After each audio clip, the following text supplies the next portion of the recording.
Welcome back नाज़रीन। Programme में खुशामदीद कहेंगे। नाज़रीन, पंजाब और केपी इंतखाबात अस खुद नोटिस केस में जस्टिस अतर मिनुल्लाह का इख्तिलाफी नोट आज सामने आया है। 25 सफ़ात पर मुश्तमिल ये इख्तिलाफी नोट है जिसमें लिखा गया है कि सियासतदान अदालत में तनाज़ात लाने से हारते या जीतते हैं, लेकिन हर सूरत अदालत हार जाती है उनकी जानब से। ये जो कहा गया बड़ा ही अहम पॉइंटर है इस हवाले से। और जैसे ही इख्तिलाफी नोट आया है नाज़रीन, उसके फौरन बाद हुकूमत की जानब से भी प्रेस कॉन्फ्रेंस की गई है और इस प्रेस कॉन्फ्रेंस में चीफ जस्टिस से इस्तीफे का मुतालबा सामने आया है। मरीम औरंगजेब जो कि वफाकी वज़ीर इत्तलात हैं, उनकी जानब से भी ये मुतालबा सामने आया है। मुस्लिम लीग नून की नायब सदर मरीम नवाज की जानब से भी ये मुतालबा सामने आया है कि चीफ जस्टिस इस्तीफा दें।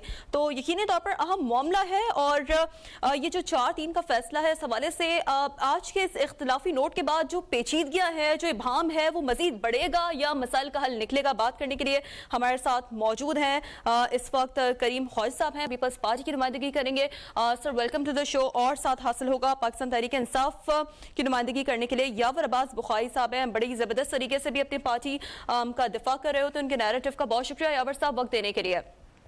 करीम ख्वाजा साहब, गुफ्तगू का आगाज सर आपसे करेंगे। इस वक्त इख्तिलाफी नोट सर सामने आया है और जिसके बाद हुकूमत की जानिब से प्रेस कॉन्फ्रेंस की गई है और उनकी जानिब से कहा गया है कि हम चीफ जस्टिस से इस्तीफे का मुतालबा करते हैं। करीम ख्वाजा साहब, आप लोग इत्तेहादी हैं, नहीं समझते कि इस तरह के बयानात इस वक्त हुकूमत बहुत ज्यादा उजलत में दिए जा रही है, खासतौर पर जब चीफ जस्टिस से मुतालबा किया जा रहा है इस्तीफे का? मेहरबानी, आपने इस प्रोग्राम में मुझे मदऊ किया। ये हमने भी टीवी पर देखा कि जस्टिस अतर मिनुल्लाह का जो नोट आया है और उन्होंने डिसिडेंट नोट लिखा है कि उससे ये अंदाज़ा होता है कि 4-3 का फैसला आ चुका था और उसके बाद बेंच किस तरह बनी, फिर वो 3-2 किस तरह हो गया। तो 9 से लेकर अभी जाकर चीज़ें खुल रही हैं। अब जहाँ तक मैं एक सियासी वर्कर हूँ और एक डॉक्टर भी हूँ, साइकेट्रिस्ट भी हूँ और कुछ किताबें भी लिखी हैं, कुछ तारीख पर नज़र भी है, तहरीकों में मैं रहा हूँ, MRD की और दीगर। इस हिसाब से मैं ये समझता हूँ कि जो है आज से 400 साल पहले बरतानिया में एक जो है सवाल उठा, क्रॉमवेल जो कि प्राइम मिनिस्टर था और क्राउन सामने बादशाह था, फैसला ये होना था कि पावर किसके पास ज़्यादा है, क्राउन के पास है या क्राउन जो है लेजिस्लेटर या पार्लियामेंट के पास है। तो उसमें आखिर में फैसला ये हुआ कि पार्लियामेंट के पास है। बाकी इसमें तारीख में बहुत से दूसरी चीज़ें भी हैं। तो बेसिकली जो पाकिस्तान बना था वो अदालत ने नहीं बनाया था, पार्लियामेंट ने बनाया था और पार्लियामेंट के बटन से कॉन्स्टिट्यूशन आता है या दीगर इदारे आते हैं जिसमें अदलिया भी आती है, डिफेंस भी आता है, सब इदारे वहीं से निकलते हैं। तो पार्लियामेंट सुप्रीम और सोवरेंट है। पार्लियामेंट का कल करारदाद आई है, उसमें भी एक चीज़ कही गई है और पाकिस्तान में हमेशा बहरान रहे हैं। उन बहरान की असल वजह सिविल और मिलिट्री और अदलिया का गठजोड़ 47 से ऑनवर्ड, जिसमें जस्टिस मुनीर भी हैं, जस्टिस रिशाद भी हैं, अनवर उल हक भी है, मौलवी मुश्ताक भी है वगैरह। सर, तो ये जो मुतालबा अब जो हुकूमत का सामने आ रहा है करीम ख्वाजा साहब, ये मुतालबा सर पाकिस्तान पीपल्स पार्टी इस पर स्टैंड करती है, सर सेकंड करती है इस मुतालबे को, ये मुतालबा सही है, दुरुस्त है? चीफ जस्टिस से इस्तीफे का जो मुतालबा सामने आ रहा है सर, इस पर कमेंट कर दें ताकि मैं आगे बढ़ सकूं।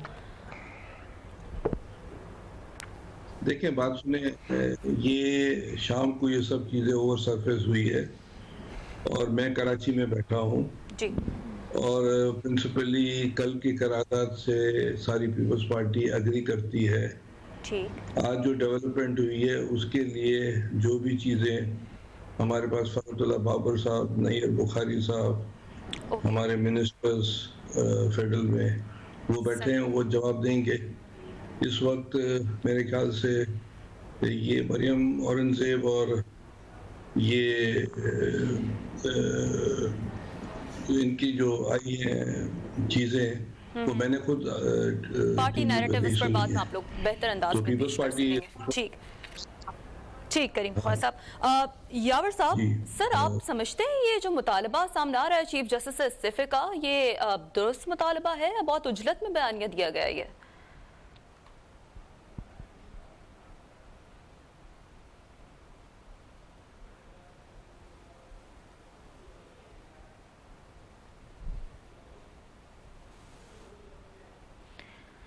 यावर अब्बास साहब, कुछ टेक्निकल वजूहात की बिना पर आपकी आवाज़ हम तक नहीं पहुंच रही है। मैं खुरम हमीद रोकड़ी साहब से गुफ्तगू करती हूँ, तब तक टीम ये टेक्निकल इश्यूज फिक्स कर रही है।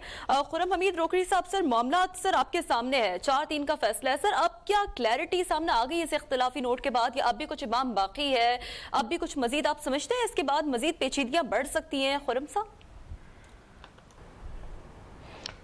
क्लैरिटी तो पहले दिन से है, क्लैरिटी बिल्कुल है, लेकिन वो एक पार्टी एक्सेप्टेंस नहीं है, क्लैरिटी जरूर है कि ये चीफ जस्टिस जी क्लैरिटी पहले दिन से है, क्लैरिटी में कोई शक नहीं, लेकिन क्लैरिटी के होते हुए भी एक पार्टी एक चीफ जस्टिस को अपना बाप का दर्जा दे के कुछ और मामलात को करना चाहती है। या फिर बुखारी साहब बैठे हुए हैं, वो ज़्यादा बेहतर बताएंगे कि ये बाप वाला चक्कर, यानी आई डोंट नो ये क्या कर रहे हैं। चलें हम असल चीज़ की तरफ आते हैं। आप और मैं, हमारे कहने से एक चीज़ अहम नहीं होती, क्योंकि हम एक बाहर बैठे हुए लोग हैं, हम डिस्कशन कर भी सकते हैं, हम उसको ठीक भी कहेंगे। हो सकता है कि मेरा टिल्ट एक तरफ हो सकता है कि शीरीन का टिल्ट एक तरफ हो, पॉसिबल है।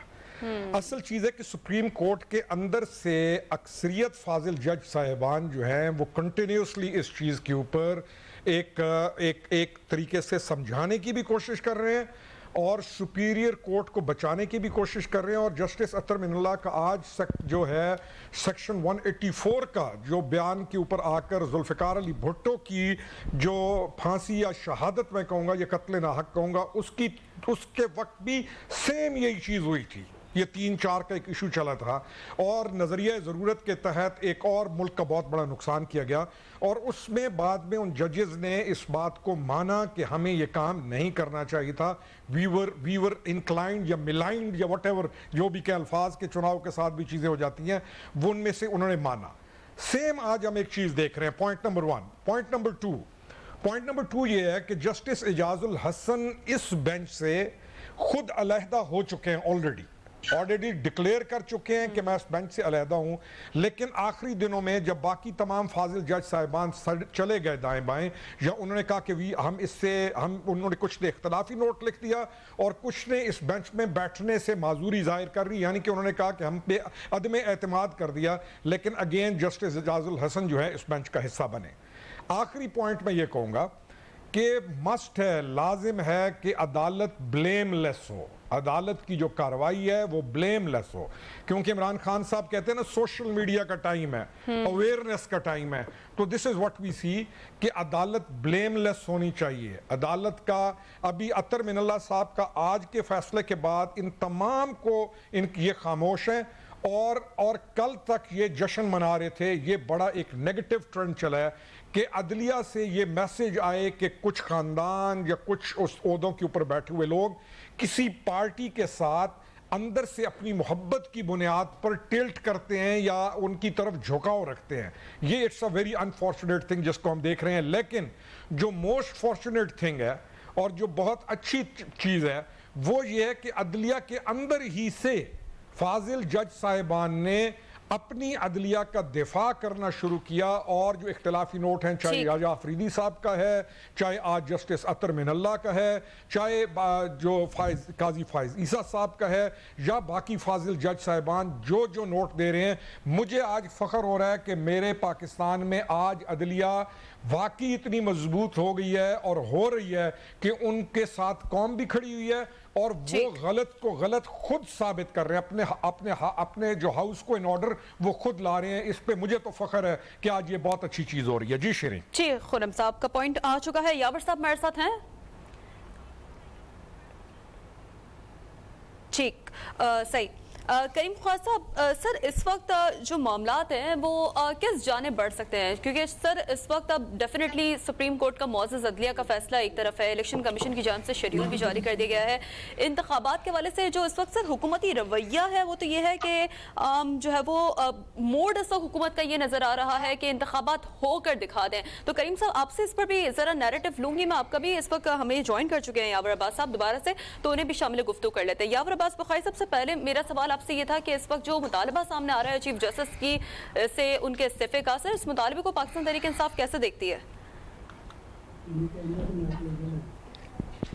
देखें, बिस्मिल्लाहिर्रहमानिर्रहीम, अल्लाहुम्मा सल्ली अला मुहम्मद व आले मुहम्मद वाजल फरजाहum। देखें, जहाँ तक मसला है चीफ जस्टिस के ये जो मुतालबा करें, ये टोटली गलत है। ये गलत प्रेसिडेंट सेट कर रहे हैं। पहले तो इन लोगों ने जो बिल पास किया था पार्लियामेंट में, अब वो आर्टिकल 70 स्केड्यूल 4 आप पढ़ लें, उसके अंदर ये लोग रूल्स ऑफ बिजनेस चेंज कर सकते हैं, लेकिन सुप्रीम कोर्ट के अंदर ये मुदाखलत नहीं कर सकते। एक बात।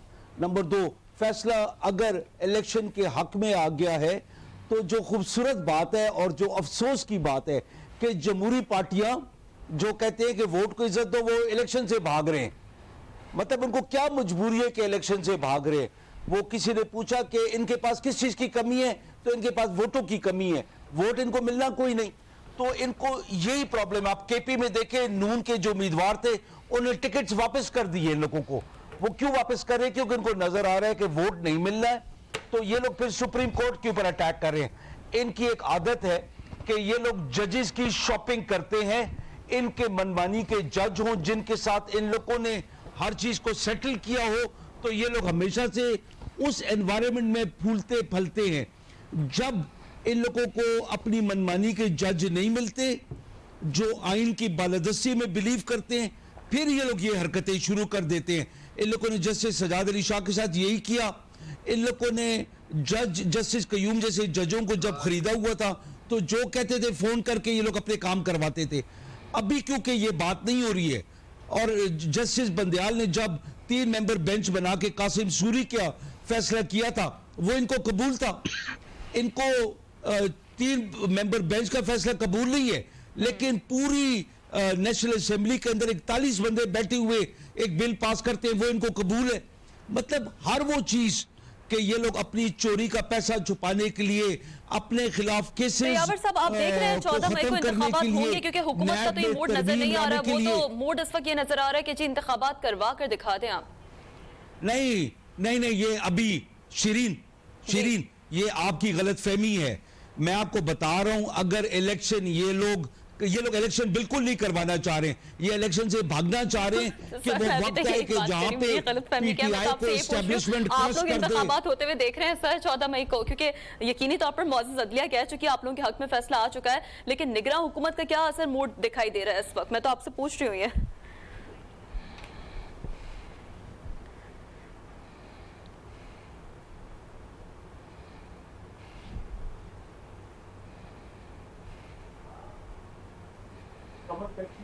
आप उनका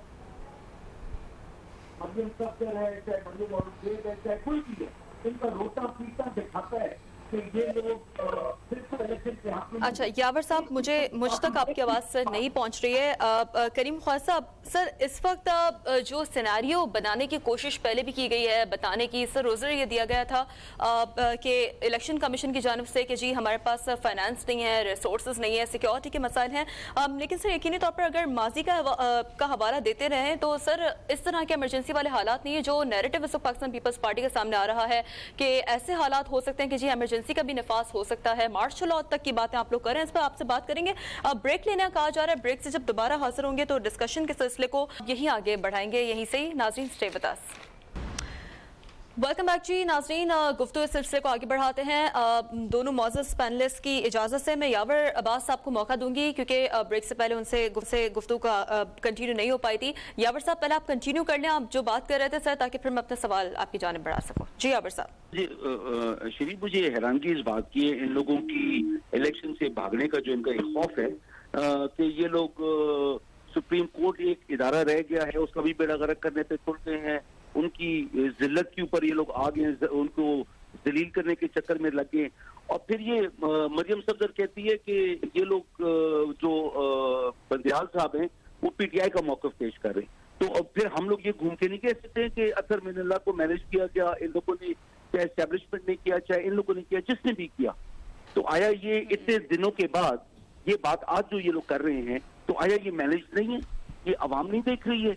ये लोग जो मर्जी कर लें, अवाम इनके साथ नहीं है, इन लोगों ने इलेक्शन से भागना है। एक पीपल्स पार्टी ने चंद एक दफा बातें की, फिर बिलावल ने बता दिया कि जो मेरे नाना ने कॉन्स्टिट्यूशन इस मुल्क को दिया था, मुझे उसकी कोई इज्जत नहीं है, मैं भी इनके साथ इक़्तिदार के लालच में मैं इनके साथ खड़ा हो जाऊंगा, चाहे मैंने अपने नाना की लेगेसी को मैं तबाह कर दूं। ये तो इन लोगों की हालत बन गई है। एक स्टेप, इसके बाद एक चीज रहेगी, ये जो फौज है, ये फिर जब कल ये लोग हुकूमत में खुदा न खास्ता आ गए, तो सबसे पहले जो आज फौज इनके साथ नहीं, उसमें तो सर यावर साहब वो ये कहते हैं कि फौज मुखालिफ बयानिया सर आप लोगों का है, वो तो आज देखें नहीं, हमारा फौज मुखालिफ बयानिया नहीं है। अगर हम लोग कोई बात करते हैं तो हम लोग सबूत के साथ करते हैं। हम लोग बात जब करते हैं हम लोग डायरेक्टली करते हैं। अगर इनके साथ एस्टेब्लिशमेंट ना खड़ी हो, खुदा की कसम इनकी हुकूमत भी नहीं बनती थी। मैं आपको कसम उठा के कह रहा हूं, हुकूमत इनकी नहीं बनती थी। ये लोग तो ये इसी चक्कर में ये लोग आए, और आज हंसते बसते घर को जो इन लोगों ने तबाह किया, उसके अंदर एस्टेब्लिशमेंट का भी हाथ है। मतलब हंसते बसते घर को इन लोगों ने 6% पे मईशत ग्रो कर रही थी, इन लोगों ने तबाह करके रख दी। 30 अरब की हमारी एक्सपोर्ट थी डॉलर्स की, इन लोगों ने तबाह कर दी। 32 अरब डॉलर ओवरसीज पाकिस्तानी से आते, वो इनको बदुआएं दे रहे हैं। मतलब इन लोगों ने किया क्या? गरीब एक वो जिसको कहते हैं ना बेकार जो आटा जो जानवर खाते हैं, वो गैर मेयारी आटे की बोरी के पीछे हमारे कम से कम 30 लोग फौत हो चुके हैं। मतलब इस हुकूमत ने कहां पे हमें पहुंचा दी है? हो क्या रहा है? गोली मारे हर पॉलिटिकल पार्टी को। आप अपनी आवाम के साथ क्या कर रहे हैं? हम सर अनफॉर्चुनेटली इसमें कसूरवार सिर्फ हुकूमत भी नहीं है सर, ये जो तसादुम है सर बड़ी पार्टियों का, सर इसमें पाकिस्तान तहरीक इंसाफ का भी एक बहुत बड़ा इनपुट है सर। इस वक्त हम मुख्तलिफ पार्टीज मिलकर सर इस नहज पर आवाम को लाए। बहुत अनफॉर्चुनेटली मुझे ये बात एड्रेस करना पड़ी। बात कर रहे हैं, हम लोग किरदारों की बात कर रहे हैं। जिसका गंदा किरदार है, हमने उन किरदारों को सामने लाया। मुझे नवाज शरीफ और जरदारी से कोई मुझे नफरत नहीं है, ना हमारे पीटीआई के किसी बंदे को नफरत है। हमें उनके किरदार से नफरत है। जिस तरीके से उन लोगों ने इस मुल्क को पिछले 50 साल में नुकसान दिया, भुट्टो ने शुरू किया, बांग्लादेश बनाने का जिम्मेदार एक अक्सरियती पार्टी को लोगों उस टाइम पे हुकूमत नहीं थी, एस्टेब्लिशमेंट के कहने पे खड़ा हो गया और तबाह कर दिया मुल्क को, मईशत को नेशनलाइज करके तबाह किया। फिर उसके बाद सियासतदानों को खरीदना बेचना, ये नवाज शरीफ वगैरह ने परवान चढ़ाया और तबाह करके रख दिया। पार्लियामेंट को तो इन लोगों ने मंडी बना के रखा हुआ है कि जहाँ पे मछलियां खरीदी और बेची जाती हैं। इन लोगों ने अभी जो लेटेस्ट काम ये लोग कर रहे हैं, इनसे और कुछ बन नहीं रहा है। 44 MPA के खिलाफ एंटी करप्शन के थ्रू ये कार्रवाई कर रहे हैं, उसके अंदर एक मैं भी हूँ। और ये लोग तो डिपार्टमेंट्स को बिठा के शरीर प्रेशर डाल रहे हैं कि कोई बयान दे दो कि जी फलां का फोन आया था, फलां का ये आया था, कोई ठेकेदार सर वो तो राना सनाउल्लाह पे भी सर एक सर जो पूरा केस था वो सर आप लोग प्रूफ नहीं कर पाए। सर बहुत सारे सर नैब के केसेस भी थे, बहुत सारी करप्शन का चोरी किया हुआ पैसा सर आप लोगों ने वापस लाना था। सर इस तरह तो फिर बहुत सारी यावर साहब गुफ्तगू बहुत आगे चली जाएगी, वक्त बड़ा कम है। जी मेरी बात सुन लें। जी सर प्लीज कंक्लूड करें, आगे बढ़ सकते हैं। आप मीडिया हैं शिरीन, आप मीडिया हैं, आप लोगों ने हक की आवाज बुलंद करनी है। आप लोगों ने मनफी नहीं मुस्बत क्रिटिसिज्म करना है इस मुल्क को बेहतर करने के लिए। हम यही चाहते हैं सर, बिल्कुल हम तो चाहते हैं सर अवाम की बात हो। सर आज आप दो बड़ी पार्टीज के रिप्रेजेंटेटिव्स बैठे हैं, मैं कहती हूँ आज आप एक्सेप्ट करें सर, हम कल मुज़ाकरात के लिए तैयार हैं। मेरे लिए इससे अच्छा बेहतर शो सर आज दिन तक कोई नहीं होगा। खान साहब ने कहा है कि मैं तो किसी के साथ भी बात करने के लिए तैयार हूँ, इलेक्शन करवाएं ताकि सियासी इस्तेहकाम आए और उससे मईशी इस्तेहकाम आएगा। अभी आपने ये पूछे करीम साहब से, प्लीज एक बात सुन लें, मुझे इनसे पूछे कि पंजाब के एंटी करप्शन डिपार्टमेंट को 44 केस के खिलाफ मैं आपको लिस्ट भेज दूंगा, तो उनके खिलाफ कार्रवाई करने के लिए किसने कहा कि जबकि सारे क्लीन MPAs है, क्यों कर रहे हैं, क्यों प्रेशर डाल रहे हैं कि हम PTI को छोड़ दें? जिंदगी में कभी नहीं होगा, हमारे टुकड़े कर दे, हम नहीं छोड़ेंगे। और इससे ज्यादा यावर साहब वक्त कम है, मैं चाह रही हूँ कि करीम साहब भी जरा डिफेंसिव अपना नैरेटिव सामने रख दें अपनी पार्टी का। सर करीम ख्वाजा साहब, यावर साहब जिस तरीके से कह रहे हैं सर इनकी पार्टी के आप लोग सिर्फ राह फरार इख्तियार करना चाह रहे हैं इलेक्शन से। सर मेरी यावर अब्बास से कभी मुलाकात नहीं हुई है, पर नाम बड़ा अच्छा है। जब मैं छोटा था तो उस वक्त वारिस ड्रामा आता था, उसका प्रोड्यूसर यावर अब्बास था, बड़ा मकबूल ड्रामा है, आप देख सकते हैं। पता नहीं बस सर वो ये कहते हैं जितना मकबूल सर ये ड्रामा है उतनी मकबूलियत आप इनके लीडर की मान लें। नहीं, इनकी लीडर की नहीं, मैं यावर अब्बास को कह रहा जिससे हूं। तमाम यावर पार्टियों को मिल बैठ के जरा आप लोग कंसेंसस पे एक आ ही जाए सर। मैं यावर अब्बास की बात कर रहा हूँ। जी, जी, लीडर की जी, बात करीम की साहब। है। अच्छा, अब आपने सवाल जो किया, आपने जो सवाल किया है कि देखिए मसला ये है कि बुनियादी तौर पर पीटीआई जो है वो जो है सेंट्रल पंजाब की पार्टी है। वो सिंध में, बलूचिस्तान में और केपी में भी सुपड़ गई है। वो साउथ पंजाब की पार्टी नहीं है और वो चाहती है कि 18 अमेंडमेंट खत्म हो, वो चाहती है कि सदारती सिस्टम हो, वो चाहती है कि सारे जो सूबों को अख्तियारात मिले वो दोबारा सेंटर के पास जाए। तो हमें कोई परवाह नहीं है इलेक्शन आज हो या कल हो, हमारे सूबों में इनकी शिकस्त पक्की है। सर तो ये आप लोग ये बात क्यों कर रहे हैं सर कि इमरजेंसी खुदा न खासा इमरजेंसी जैसी मार्शल लॉ जैसी सर सूरत हाल सामने आ सकती है 3 नवंबर 2007 जैसा, तो सर ऐसे तो ना हालात अल्लाह का शुक्र है सर, ना ऐसे वाकयात रूनुमा हो रहे हैं सर, इस तरह की बातें क्यों सामने आती है पाकिस्तान पीपल्स पार्टी की जानिब से? शिरीन लोग जमहूरी पार्टी रहे ही नहीं है। यावर साहब आपको मौका दिया मैंने सर, आप गुफ्तगू करने का, सर प्लीज उन्हें मुकम्मल करने दें। जी करीम साहब, हम ये देखिए गुफ्तगू में ये हो सकता है कि ये चीजें हो, उसका मैं रीजन दूं, 1 मिनट लूंगा कि जब भी पाकिस्तान में हालात बहुत ज्यादा खराब होते हैं तो जियाउल-हक के बाद जो है अफगान इशू हो गया, परवेज मुशर्रफ के बाद 9/11 हो गया, अगर इंटरनेशनल हालात इस खिते में